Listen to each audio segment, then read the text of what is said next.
It is thus that a bodhisattva's coursing in perfect wisdom is a non-coursing in which all these discoursings are not apprehended. Subhuti. If the coursing in perfect wisdom is a non-coursing, how should a bodhisattva, who is a beginner, course in perfect wisdom? The Lord. From the first thought of enlightenment onwards he should train in all dharmas as baseless. When he gives a gift, he should do so without taking anything as a basis. And so when he guards morality, 2. When he develops wisdom, 2. When he develops the knowledge of all modes. Subhuti. By what is there a basis, and by what is there not? The Lord. In so far as there is duality, there is basis. Non-duality, that is non-basis. Subhuti. What then is duality? The Lord. In so far as there is I and form, 2. Mind and mind objects, 2. In so far as there is enlightenment and the enlightened, that is duality. Subhuti. And what is non-duality? The Lord.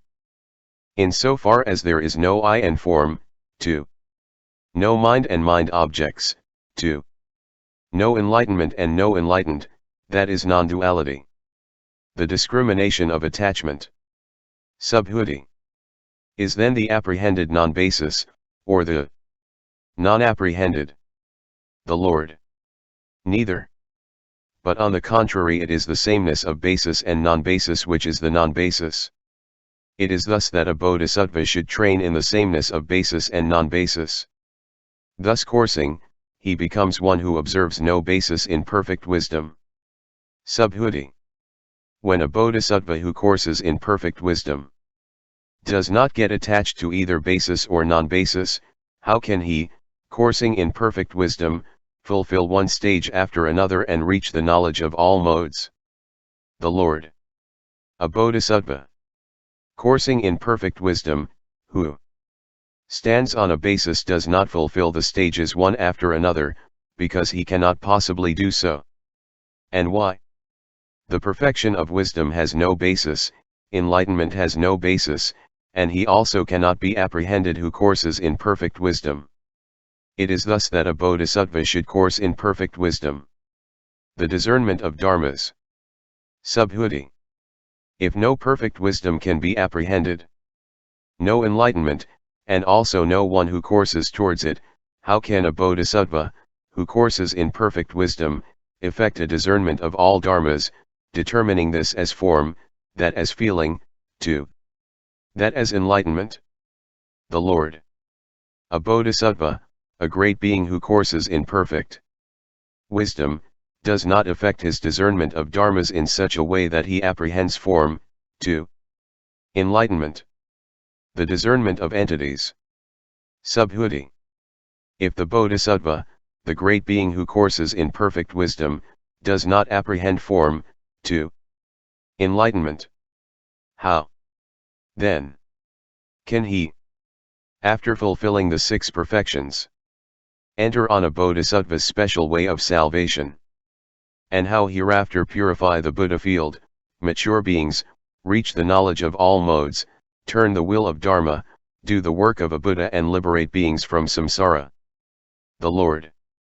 The bodhisattva, the great being, does not course in perfect wisdom for the sake of form, 2.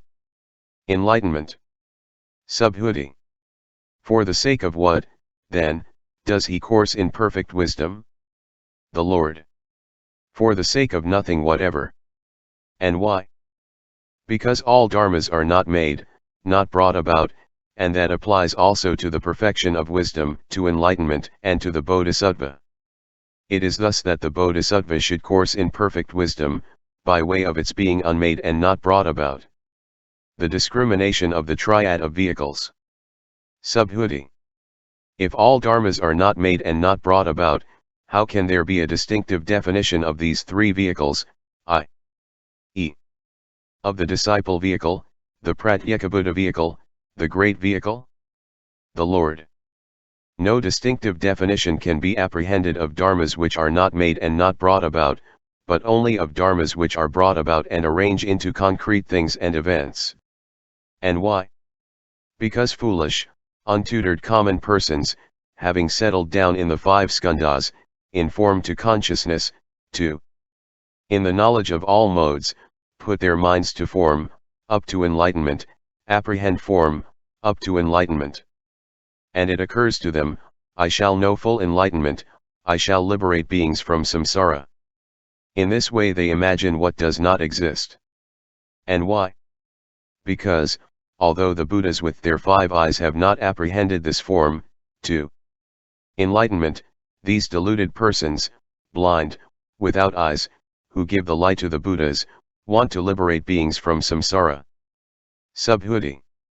If the Tathagata with his 5 eyes has not apprehended the beings whom he liberates from samsara, how then could the Lord, having known full enlightenment, predict beings to the 3 heaps, those destined for salvation, those destined for perdition, those whose destiny is not fixed either way? The Lord.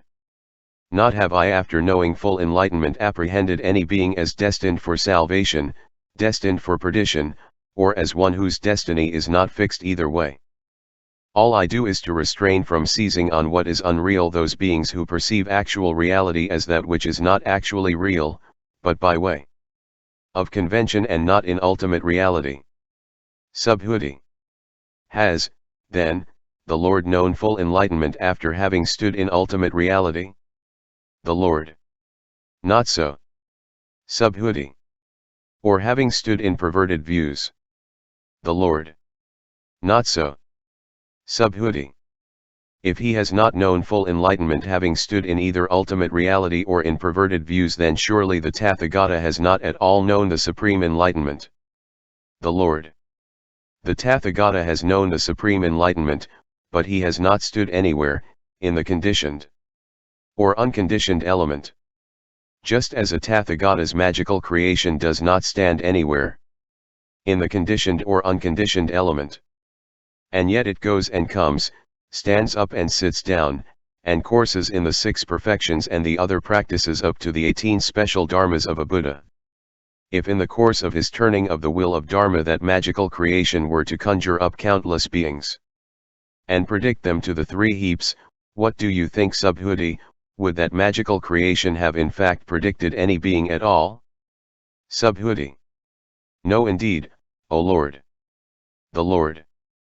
Just so a Tathagata has cognized all dharmas as like a magical creation, and in consequence he has apprehended or disciplined no being at all. It is thus that the Bodhisattva should course in perfect wisdom, i.e. like a Tathagata's magical creation. Subhuti. If all dharmas are like a magical creation, what is the difference between the Tathagata and his magical creation? What is the purpose of his teaching? The Lord. No difference or distinction can be apprehended between the Tathagata and his magical creation. For without difference are the Tathagata and his magical creation. And why? Because that deed which the Tathagata does, that his magical creation does. Subhuti. Is it, then, when there is magical creation does its work? The Lord, it does so, Subhuti. The Tathagata that the Subhuti, or is it when there is not Tathagata that the magical creation does its work?